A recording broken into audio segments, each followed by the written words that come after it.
Kecha ikkita darsimizda O'zbekiston, Xitoy, Malayziya va boshqa bir nechta davlatlarni maktab darsliklarini taqqosladik.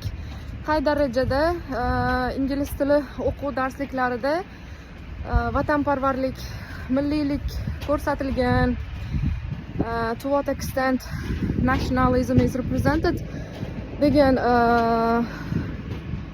ma'noda hammasini taqqoslab chiqdik. O'zbekistondagi maktab darsliklari ingliz tili bo'yicha Guesswork va Prepare kitoblari ekan. 7-sinf Prepare ingliz tili o'quv darsligini tahlil qildik.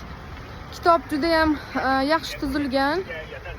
Language skills ga juda zo'r e'tibor berilgan. Lekin milliylikni qay darajada u kitob reprezent qiladi degan nuqtai nazardan bir qancha fikrlarimiz bor. Birinchidan va ismlarga keladigan bo'lsak ham bironta ham o'zbek ism topolmadik u kitobda. Xitoy xuddi shu jihatdan Xitoy o'quv darsligini qarasak, Xitoy ismlari va Xitoyning milliy an'analari, masalan, bitta boboni nabirasiga kalligrafiyani o'rgatayotgani yoki o'sha dragons o'zlarini milliyligini ko'rsatib o'tganda kitobda o'shani uyg'unlashtirib yuborgan milliyligini ingliz tili o'quv darsligiga ham. Keyin yana boshqa jihat milliy tarixiy yutuqlarni ham biz izladik u kitobdan. Tarixiy kashfiyotlar berilgan, lekin bironta ham o'zbek allomalarini, o'zbek buyuk ajdodlarimizni reprezent qilinmagan ekan u kitobda. Bundan tashqari sports juda ham yaxshi ko'rsatilgan, dunyo sportlari ham, lekin o'zbek sporti yutuqlari yoki umuman masalan kurash haqida berib o'tilsa ham bo'lardi. Chunki shu kunlarda, shu yillarda O'zbekiston jahon bo'yicha ham katta sport bo'yicha yutuqlarga erishyapti. Va undan tashqari milliy kiyimlar ham ko'rsatilmagan ekan kitobda. Bola o'sha ingliz tilini o'rganayotgan paytda faqat native British yoki American culture emas, o'zini culturesini ham uyg'unlikda o'rganish kerak degan g'oya hozir textbook yaratish jarayonida olg'a surilyapti-da shu narsa. Va bundan tashqari textbookni cover page'ida bittagina o'g'il bolani rasmi qo'yilgan. Bunda ham nima uchun bitta bola, masalan qiz bola u yerda reprezent qilinmagan va